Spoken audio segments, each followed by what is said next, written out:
let's go ahead and jump through the sitting.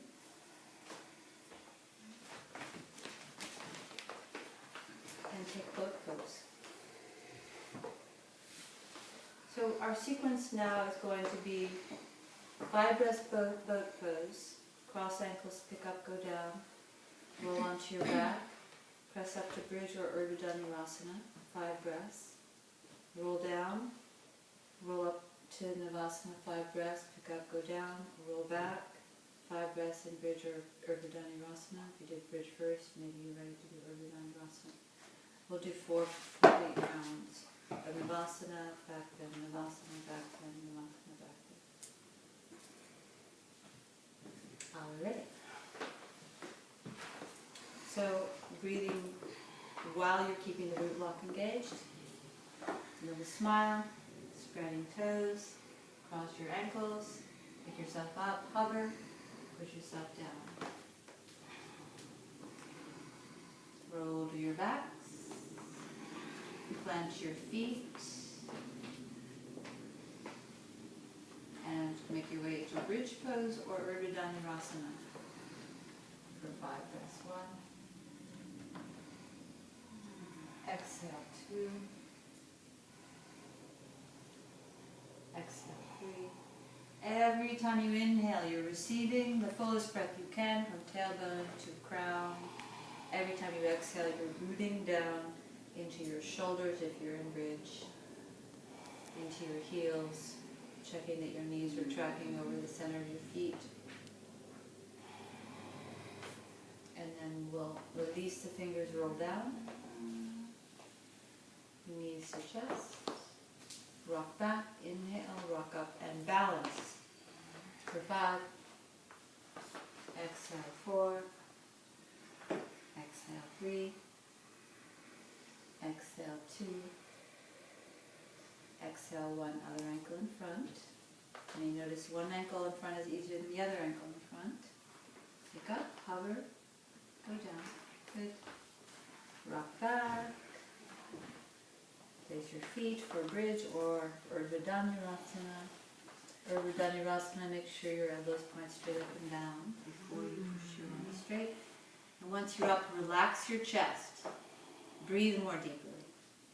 And then push your arms straighter. Check that your feet are parallel and that you're favoring the inner edge of your feet. 1 more breath.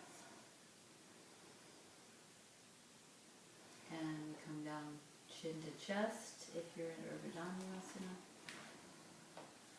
Ripple through the spine in either case, knees to chest, rock back, inhale, rock up, perch, 5 breaths. 1. Exhale 2. Exhale 3. Exhale 4. We forgot the smile. Exhale 5. Cross the first ankle, pick up and hover. And go down, roll back, 5 breaths in your back bend. Push the floor away more actively this time, breathe more fully. Engage your shoulder blade on the back of your body. If you're in the full inverted wheel, relax your toes. Breathe deeply. Breathe deeply. Breathe more deeply. And roll down safely, releasing the hands if you're in bridge. Good. Knees to chest, rock back. Come up, balance. 5 breaths. 1. Exhale 2. Exhale 3. Exhale 4. Exhale 5. Cross. Pick up. Go down. Roll back, last back bend.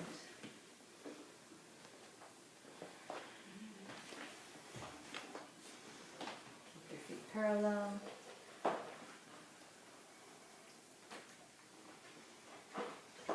Soften your breath. Let your back bend really be about how you're breathing in it.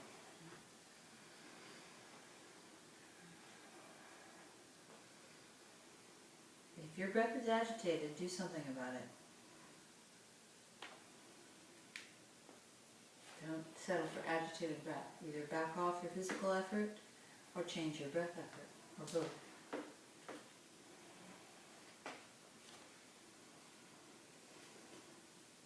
Couple more breaths. Open the arms. Roll down one vertebra at a time. This time when you roll up to sitting, we'll open to the straddle, so you might have to change your angle so that you can whatever is in your mind. Find your sit bones. Everybody knows what sit bones are now, right?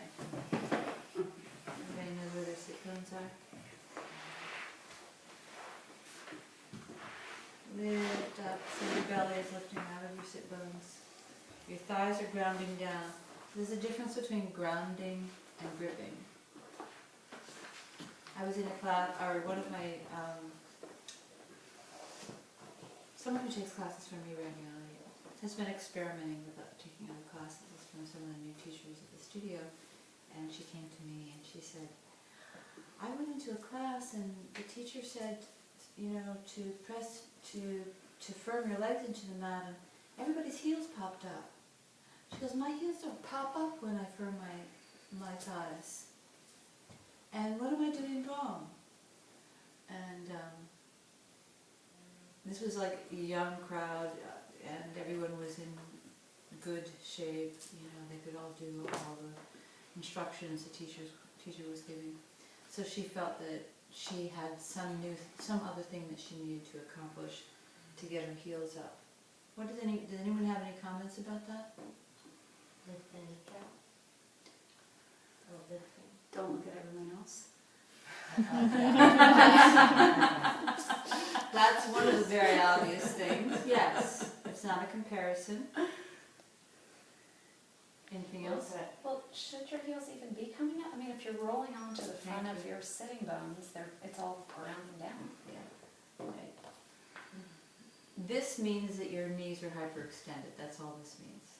That is all this means. It is not a goal. It is not something we are trying to attain. Good. End of story. I don't think I could do that.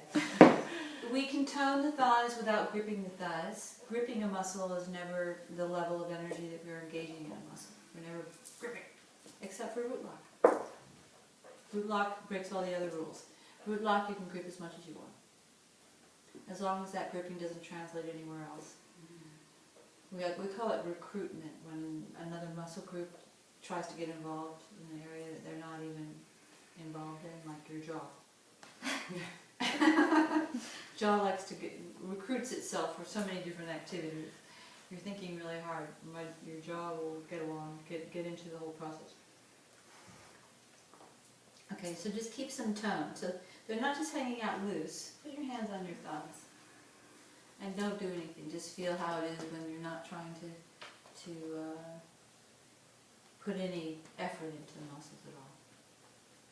Probably a pretty soft texture, right? Mm-hmm. Now, grip as hard as you can.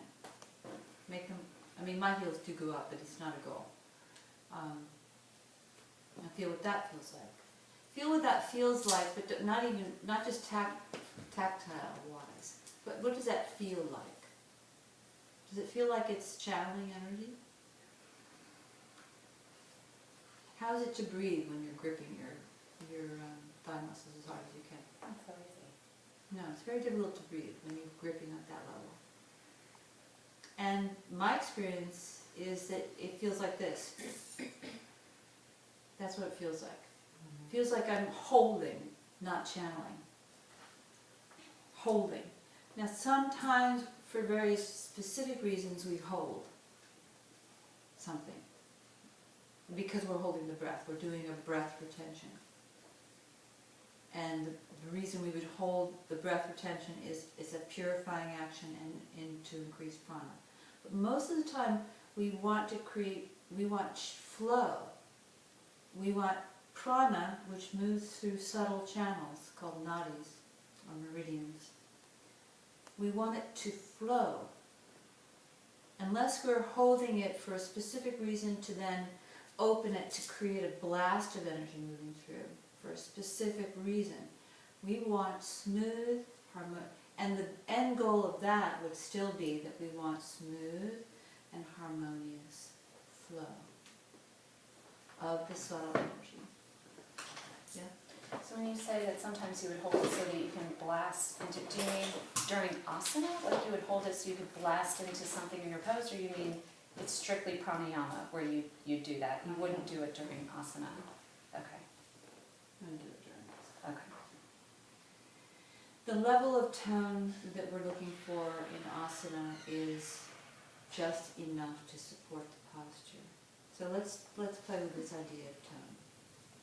So we went from the soft tone, the unengaged muscle, and even this is not as soft as it would be if you were given anesthesia and they which cuts off the connection between the brain and the body. This muscle, you'd be able to put your finger right through it to the bone.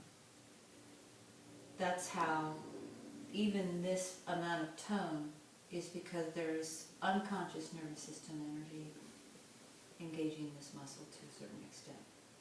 Now, go somewhere between that full grip that we did and the total non-grip,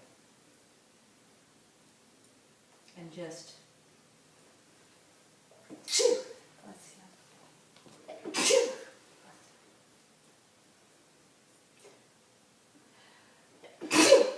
you. I think that was it. Does everyone feel that? Can you get to that place in between full engagement and non-engagement? Mm-hmm. Okay, that's the level of tone that we engage in yoga. So we're not wasting energy. You were talking about how much energy you had this past period of time where you were running, and then you fell out. We can seem like we have a lot of energy. We're pushing, straining, effort. But that kind of energy will burn you out. Like a flame that's burning too high. So we want to find that right level. Now that level of engagement, just to hold the legs where they are as you start to walk forward. And be honest when you start to feel any part of your body saying, I'm getting stretched. Stay there. Maintain the tone that we established and the deep breaths. It's a good place to feel the pelvic floor. And let yourself really breathe into it. We tend to ignore it. We tend to usually think we just need to be squeezing the root lock. But we also need to have flexibility in the root lock, in the floor of the pelvis. Does anyone remember what the 4 connecting bones are? The 4 points of attachment of the muscles of the pelvic floor and the bones of the body. You know, every muscle has an origin and an insertion. Yes? The sit bones, Mm-hmm. the pubic bone, Mm-hmm. and the tailbone. And the tailbone. That's correct. So it's a diamond shape.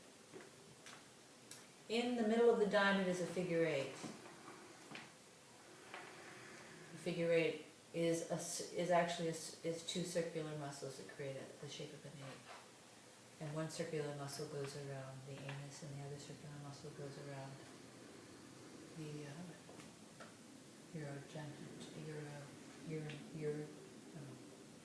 urethra. And then where the figure 8 crosses, we have a third opening that women have that men don't have, and that's the vaginal. And that's for us where the root lock is. It's the center of our physical